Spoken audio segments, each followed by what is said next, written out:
second round of radioactive iodine obliterated my parotid glands, which are the big glands in your face that swell up when you have lumps.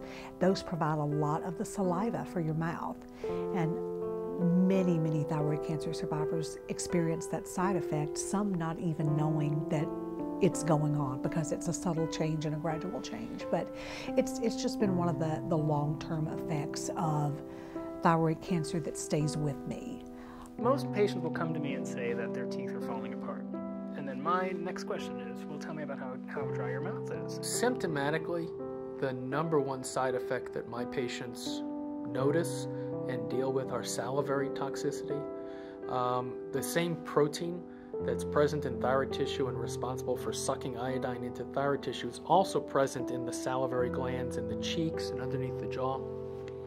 And so radioactive iodine will pass through the salivary glands and into saliva. Now, it doesn't stay in the salivary glands as long as it does in thyroid tissue, so it doesn't have quite as damaging effect on those salivary glands, but it certainly can. The radioactive iodine gets into the salivary glands, and it also gets into the salivary ducts. And when they do that, it causes damage.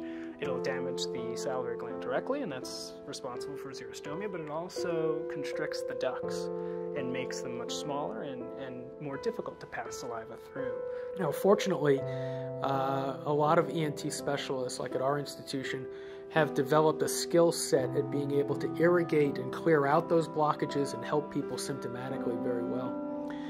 The bigger challenge has been to try to figure out how to prevent that from happening in the first place. And we've gone through a lot of renditions without a very satisfactory answer. Our answer to that has been something called silent anoscopy, where we take our salivary duct and put a scope down it and try to clean it out, irrigate it, and debride the duct. And then we wash it out and then dilate it with a series of dilators to make the duct bigger. We place a stent in and leave it in for several weeks in the hopes that that would correct the situation. The arsenal is good oral hygiene. There's no better substitute than good oral hygiene. So the appropriate brushing techniques, ultra soft brushes, especially for patients that will have either radiation or chemotherapy that affects the oral cavity.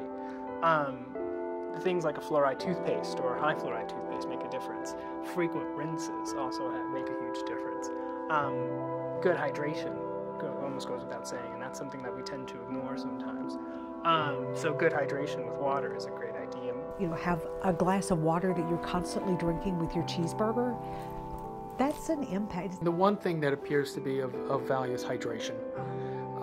And we encourage our patients to drink a lot of water, a lot of fluids, not to excess, but to increase it a bit when they're getting radioactive iodine therapy to help speed the excess radioactive iodine out of their system completely. Otherwise, quite frankly, we don't really have a good preventive maneuver that we can use. So daily application of fluoride is super important. We have a couple different ways to do that, and that's up to the practitioner and patient's acceptability. We can do it in the form of toothpaste, we can do it in the form of fluoride carriers, we can do it in the form of brushing on teeth, brushing fluoride directly onto the teeth. But that's basically patient dependent and practitioner dependent, and as long as some form of fluoride is making it to the teeth, then I think we'll have a positive outlook.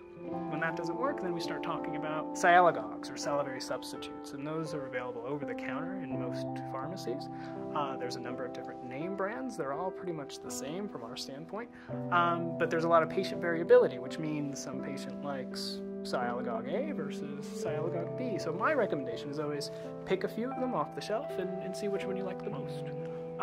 If you don't like any of the ones you bought, try a different one. Inevitably, you'll find the one that you like the most. If that still doesn't work, our most exciting tool is acupuncture, and it's in a very specific sequence. So it's called the 13 points of Nimchow. And the interesting part is we're also seeing a lot of side benefits. So I have a few patients that I've sent for acupuncture that have come back saying, you know, it didn't do much for my dry mouth, but it's decreased my pain a whole lot more. So there's a lot of benefit we have from acupuncture, and we're actively studying that, and we're looking forward to using that or keeping that in our arsenal.